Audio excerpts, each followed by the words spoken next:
Welcome beggars. तो आज हम देखेंगे क्रॉस जॉइन। तो क्रॉस जॉइन स्टार्ट करने से पहले मैं आपको बताऊंगा, अभी के लिए ये वाला डायग्राम आप भूल जाइए, क्योंकि हमने इसको जो हमारा फुल जॉइन था उसमें भी देखा था। तो क्रॉस जॉइन को क्या है, क्या कैसे वर्क करता है, उसको थोड़ा समझने की जरूरत है। कि मतलब ये थोड़ा सिंपल नहीं है, मतलब थोड़ा सा मल्टीप्लिकेशन टाइप का है और कुछ नहीं है, सिंपल ही। अब हम सिंटेक्स देख लेते हैं कि सेम वही चलता है, लेकिन यहाँ पे क्रॉस जॉइन के ऑन कंडीशन नहीं है अभी। ठीक है, ऑन कंडीशन नहीं है यहाँ पर। हमने सिर्फ क्रॉस जॉइन लिखा है, फुल जॉइन में ऑन कंडीशन भी थी। तो उसमें ये वाला रिजल्ट वो सारे रिकॉर्ड दे रहा था, जो रिकॉर्ड मैच हो रहे थे नहीं भी हो रहे थे, लेकिन यहाँ पे ऑन कंडीशन नहीं है। तो यहाँ पर जो डेटा होता है वो मल्टीप्लाई हो जाता है। तो ये इसका यूज बहुत कम होता है, लेकिन यूज कैसे बताऊंगा। लेकिन इसको यूज करने से पहले आपको सोचना पड़ेगा, मतलब बहुत कम रेयरली यूज। अब हम थ्योरी पार्ट में जाते हैं कि क्या बेसिकली क्या डिफरेंस है क्रॉस जॉइन में और क्या नहीं है। तो थ्योरी पार्ट में हम देख लेते हैं पहले। तो क्या है, एक cross join in SQL is used to combine each row from one table, each row from one table with every row from another table. इसका मतलब है जो एक हमारा टेबल वन है और टेबल टू, टेबल वन की एक रो हमने चूज करी, एक रिकॉर्ड लिया, वो मल्टीप्लाई होगा। मतलब जो दूसरी टेबल की रो है, every row from another table, मतलब उसके साथ वो मल्टीप्लाई होगा। मतलब टेबल वन का एक रिकॉर्ड, टेबल टू के जितने भी रिकॉर्ड हो गए, टेबल वन में अगर 10 है तो एक रिकॉर्ड ले लिया हमने, और टेबल टू में 20 है, तो जो वन रिकॉर्ड है वो 20 के साथ कंबाइन होगा, उस तरह से। So another table resulting in a cartesian product बनेगा, एक तरह का मल्टीप्लिकेशन है। It does not use any join condition. देखिए ऑन कंडीशन या so it combine all rows from both table. कोई ऑन कंडीशन नहीं होती, इसलिए कंबाइन कर देता और रोज फ्रॉम बोथ टेबल। अब हम इसको सिंपली एग्जांपल, थ्योरी पार्ट तो हो गया, आपको अभी मीनिंगलेस लग रहा है तो, लेकिन हम समझते हैं। देखिए हमारे पास दो टेबल है, एक एम्प्लॉय टेबल है। एम्प्लॉय टेबल में देखिए एम्प्लॉय आईडी है 123, और एम्प्लॉय नेम है जॉन एलिस बॉब। अब दूसरा हमारा डिपार्टमेंट है 101 102 HR IT। अब हमने इसको क्रॉस जॉइन लगा दिया, मतलब इसी टेबल को समझे। सिंपल आपको समझना है क्या होगा। सिंपल हमने इसको रन किया, query select star from employee cross join department, on condition नहीं है यहाँ पर। देखिए अब देखिए यहाँ पर हमारी फर्स्ट रिकॉर्ड हम देखेंगे, कौन सा फर्स्ट रिकॉर्ड एम्प्लॉय से है ना, तो वन, एम्प्लॉय आईडी वन है और जॉन है। तो हमने फर्स्ट देखा, और यहाँ पे दो रिकॉर्ड है। अब इसने क्रॉस जॉइन ने क्या किया, हमारा जो फर्स्ट रिकॉर्ड था जॉन, ठीक है, उसको 101 और HR, जो फर्स्ट रिकॉर्ड है डिपार्टमेंट का, उससे क्या फिर वापस ये वाला रिपीट हो रहा है। ठीक है, ये वाला रिपीट हो रहा है, तो ये उन्होंने ये वाला रिपीट हुआ, तो टेबल डिपार्टमेंट टेबल में जितने भी रिकॉर्ड है उसके साथ हो रहा है। 101 102 आ गए, मतलब HR IT, फिर एल सर, मतलब ये एक रिकॉर्ड क्रॉस करेगा, मतलब मल्टीप्लाई करेगा जितना, वापस से देखिए डिपार्टमेंट टू वाले से, डिपार्टमेंट जो टेबल है उससे। मतलब यहाँ पर मल्टीप्लाई हो रहा है। कैसा मल्टीप्लाई, यहाँ पर अगर तीन रिकॉर्ड है और यहाँ पे दो दो रिकॉर्ड है, तो 3 × 2 कितना होगा, 6। तो यहाँ पे कितना रिकॉर्ड हो गया, 6 रिकॉर्ड। तो इस तरह हर रिकॉर्ड, एक टेबल का रिकॉर्ड दूसरी टेबल के पूरे जितने रिकॉर्ड है उससे मल्टीप्लाई होगा। समझ रहे हैं ना आप, ये एक रिकॉर्ड था, उसके सामने उस दूसरी टेबल का ये रिकॉर्ड भी आया, ये रिकॉर्ड भी आया। फिर सेकंड रिकॉर्ड कब स्टार्ट होगा, जब पूरे रिकॉर्ड मैच हो जाएंगे।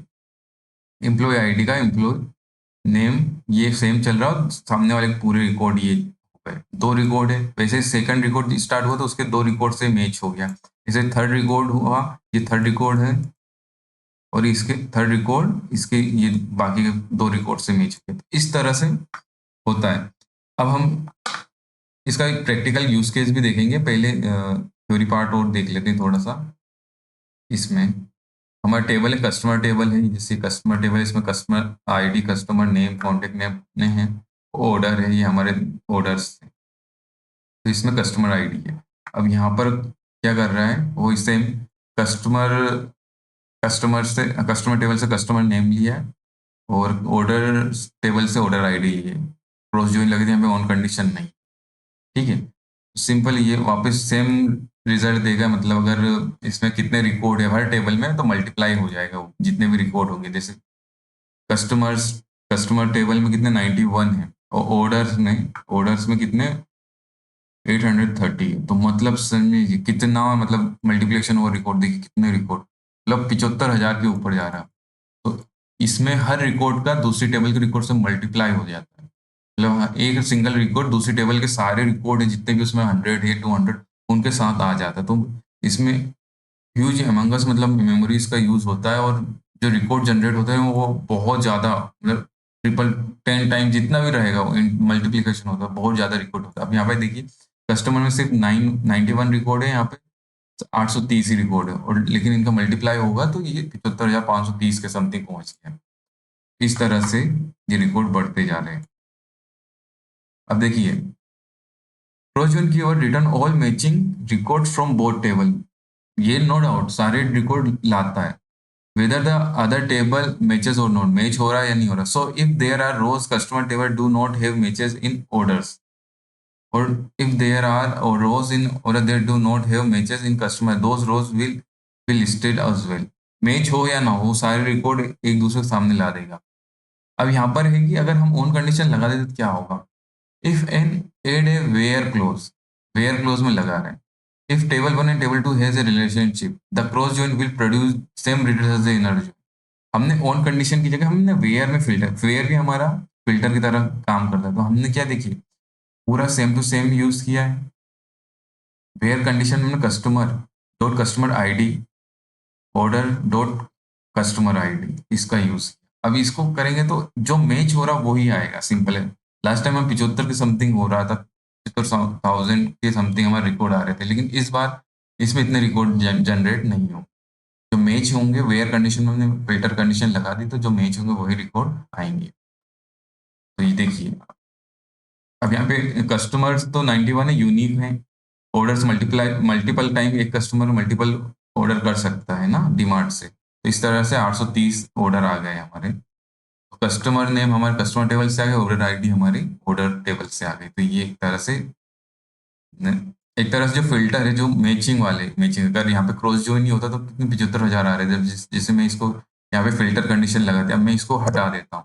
मैं इसको हटा के रन करूंगा तो वो वापस से रेंडमली मैचिंग हो जाएगी। इसको रन करके 75,000 के समथिंग वापस आ जाएगा। एक मिनट इसको, ये देखिए वापस से आ गया। अब हम मैं बोल रहा था यूज केस इसका क्या, प्रैक्टिकली यूज केस है इसका, ऐसा नहीं है कि भाई कोई भी इन्होंने बना दिया उसका यूज केस नहीं। क्रॉस जॉइन का है, मान रहा है कि मल्टीप्लीकेशन हो रहा है, लेकिन यूज केस किसका है। देखिए अब यूज केस में बताता हूँ।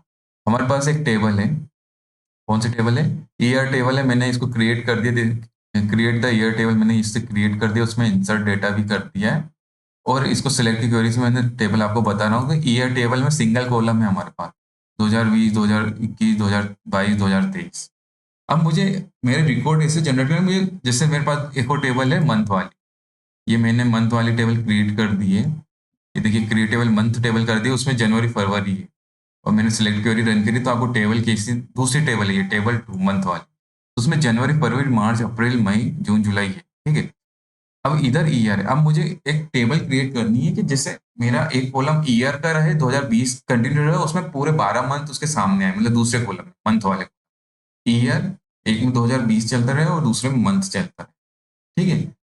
तो उसको क्रिएट करना है। अभी अगर नहीं समझ में आ रहा, मैं रन करने के बाद आपको बताऊंगा। मैं क्रॉस ज्वाइन कर रहा हूँ, यहाँ पे एक टेबल है, मतलब क्रॉस क्रॉस में क्या होगा, 2020 हमारा एक रो है, ये मल्टीप्लाई करेगा इन 12 से, 12 मतलब 2020 जनवरी के सामने भी 2020 रहेगा, फरवरी के सामने 2020, यानी पूरे मतलब दिसंबर 2020 आ जाएगा।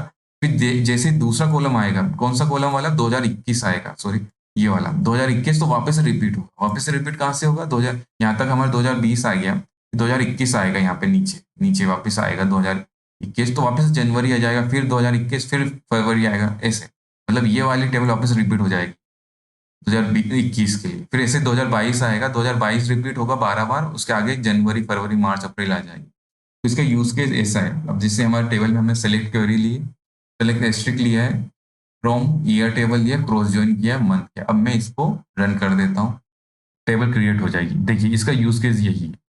यूज केस क्या है कि देखिए हमारे एक टेबल में 20 2020 2020 आ रहा था, तो उसके सामने जनवरी फरवरी मार्च दिसंबर तक आ गया। देखिए ये वाले टेबल, ये रिकॉर्ड 2020 तक आ गए। फिर वहीं से दूसरी टेबल में ईयर में जैसे चेंज हुआ 2020 से 2021, तो वापस से जनवरी से वो क्रॉस कर रहा है, मतलब यहाँ पे मल्टीप्लिकेशन हो रहा है। तो ये इस तरह से टेबल हमको क्रिएट करनी है, मतलब ये तरह का हमको किसी टेबल में क्रिएट करना है कि भाई, तो ये बहुत यूजफुल होता है। ये इसका यूज केस है। देखिए 2020 से ये, मतलब डेट वाली टेबल में इजीली इसका यूज होता है, मतलब ये यूज केस तो देखा है हमने। तो इस तरह से क्रॉस जॉइन का यूज होता है कि मल्टीपल हमको डेटा क्रिएट करना है, या एक कोई टेबल का डेटा दूसरे टेबल के सामने हमें लाना है, लेकिन इसमें होगा कि कोई मैचिंग नहीं है। अगर मैच नहीं है, कोई भी हमको कोई कंडीशन ऑन कंडीशन नहीं लगाना है, और अगर वेयर कंडीशन लगा सकते हैं तो वो इनर जॉइन की तरह एक्ट करेगा। तो आई थिंक आपको समझ में आ गया। इसका यूज केस का ध्यान रखिए कि यूज केस हमारा ईयर वाले में इस तरह से हम यूज कर सकते हैं, अगर ईयर चल रहा है और मंथ चल रहा है। तो आई थिंक आपको ये समझ में आ गया। अगर कुछ डाउट है कि हाँ कुछ प्रॉब्लम आ रही है, तो आप जरूर कमेंट सेक्शन में हमको बताइए, और हम इम्प्रूव करेंगे। कुछ इम्प्रूव करने का तो आप सजेस्ट जरूर करिए, और प्लीज़ इसको शेयर करिए, लाइक करिए। Thank you very much. See you soon.